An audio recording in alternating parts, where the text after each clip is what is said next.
हमारा 15 चैप्टर है बेटा लालन गीतम। ठीक है, लालन गीतम जिसका अर्थ है लाड प्यार के गीत।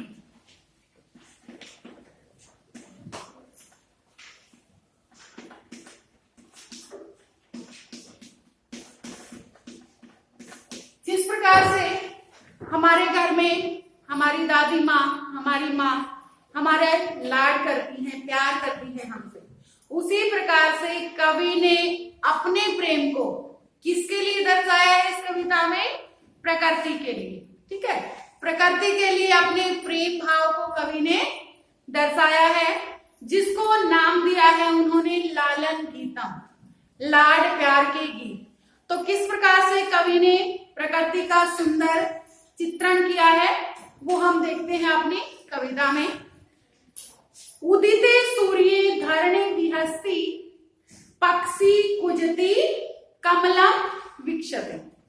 है ना, जब उदिते सूर्य, सूर्य जब उदय होता है तो क्या होता है? धरणी विहस्ति, जो धरणी है हमारी, जो पृथ्वी है हमारी, वो क्या करती है? मुस्कुराती है। जब सूर्य उदय होता है तो पृथ्वी मुस्कुराती है। पक्षी कुजति कमलम वीक्षते, पक्षी चहचहाते हैं।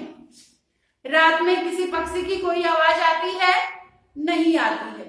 लेकिन प्रातः का समय जब होता है, प्रातः वेला जब होती है, तो हमें अनेक प्रकार के अलग अलग पक्षियों की ध्वनियां सुनाई देने लग जाती हैं।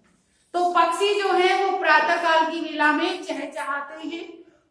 कमलम वीक्षते, और जो शाम की सूर्य जब अस्त होता है उस समय जो पुष्प क्या हो जाते हैं? मुरझा जाते हैं।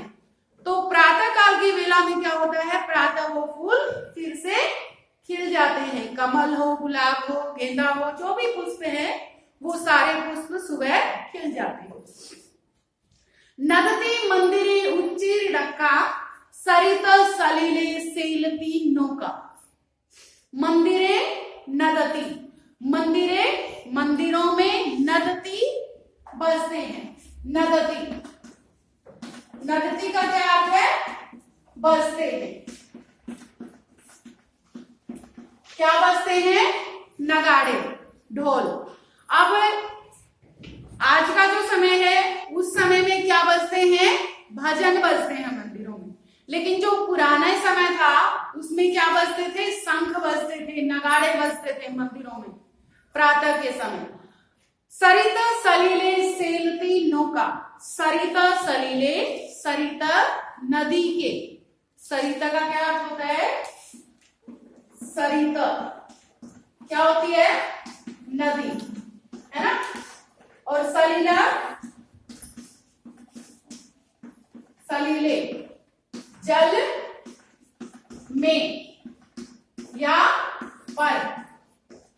जो नदी का सरित सलीले, नदी के जल में, सेलती नौका, सेलती मतलब डगमगाती है। नौका का क्या अर्थ है? नाव।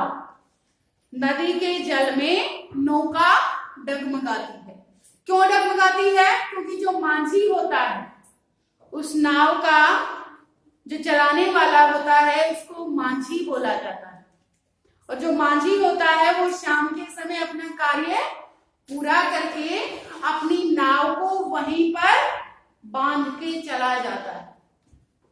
क्योंकि नाव कोई गाड़ी तो है नहीं जिसको हम ले जाके अपने घर में पार्क कर देंगे, ऐसा तो है नहीं। तो नाव को वहीं पर नदी के किनारे जब मांझी बांध देता है उसको, और सुबह जब शांत जल में हल्की हवा के झोंकों में वो नाव डगमगाती है। पुष्पे पुष्पे नाना रंगा, तेसु डयन्ते चित्र पतंगा। पुष्पे पुष्पे, पुष्प का अर्थ होता है फूल, पुष्प फूल, फूल। और पुष्पे ये सप्तमी विभक्ति एक वचन है, तो इसका कारक चिन्ह क्या हुआ? में पर। पुष्पे पुष्पे, फूल फूल पर। पतंगा, अलग अलग प्रकार के जो अलग अलग रंगों के जो फूल हैं उन पर तेषु डयन्ते चित्र पतंगा, तेषु उन पर डयन्ते मंडराती हैं क्या, चित्र पतंगा, तितलियां, भंवरे। जो फूल खिलते हैं बगीचे में, अलग अलग प्रकार के फूल हैं, तो उन फूलों पर हम देख पाते हैं बहुत सी तितलियां और भंवरे मंडराते रहते हैं, है ना। वृक्षे वृक्षे नूतन पत्रम विविध वर्णे विभाति चित्रम। वृक्षे वृक्षे, वृक्ष वृक्ष पर, प्रत्येक वृक्ष पर, वृक्ष वृक्ष पर, प्रत्येक वृक्ष पर क्या होता है, नूतन पत्रम, नए नए पत्ते निकल आते हैं, पोपले निकल के आती है ना। प्रत्येक वृक्ष पर नए नए पत्ते होते हैं। तो ये इन चीजों का जो संपूर्ण चित्रण है, संपूर्ण जो चित्र बना है अलग अलग प्रकार का, यह बहुत ही मुग्ध कर देने वाला है, बहुत ही सुंदर लगने वाला है। आगे देखिए, धेनु प्रातः यच्छति दुग्धम शुद्धम स्वच्छम मधुरम स्निग्धम। धेनु प्रातः, धेनु गाय, प्रातः सुबह, यच्छति देती है, दुग्धम दूध। सबके घर में गाय है, गाय सुबह दूध देती है और वो दूध कैसा होता है, शुद्धम, शुद्ध, स्वच्छ, मधुरम, मीठा, और स्निग्धम, चिकना। जो प्रातः गाय दूध देती है वो शुद्ध, स्वच्छ, मीठा और चिकना होता है। गहने विपिने व्याघ्रो ग्रजति उच्चे सत्र च सिंह नृदति। गहने विपिने, विपिने,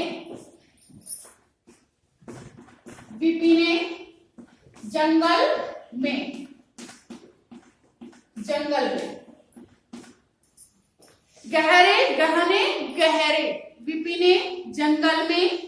व्याघ्रो ग्रजति, व्याघ्रो क्या होता है, बाघ, ग्रजति दहाड़ता है। गहरे जंगल में बाघ दहाड़ता है।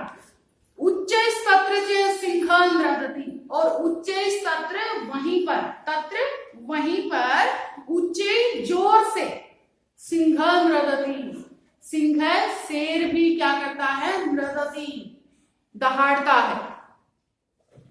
हरिणो अयम खादति नवघासम सर्वत्र च पश्यति सविलासम। हरिणो अयम, यह हिरण क्या करता है, खादति, खाता है, नवघासम, नई नई घास को। नई नई घास को मतलब ऊपर ऊपर की जो घास है उसको खाता है ये हिरण। और सर्वत्र च, सर्वत्र सभी ओर, पश्यति देखता है, किस प्रकार से, सविलासम, प्रेम पूर्वक। जो हिरण है वह ऊपर ऊपर की घास को खाता है, नई नई घास को खाता है, और फिर चारों तरफ सविलासम, प्रेम पूर्वक देखता है। उष्टर तुंगम मंदम गच्छति पृष्ठे प्रचुरम भारम निवहति। उष्टर तुंगम, उष्टर ऊंट, तुंगम ऊंचा, ऊंचा ऊंट, मंदम गच्छति, मंदम धीरे धीरे, गच्छति जाता है।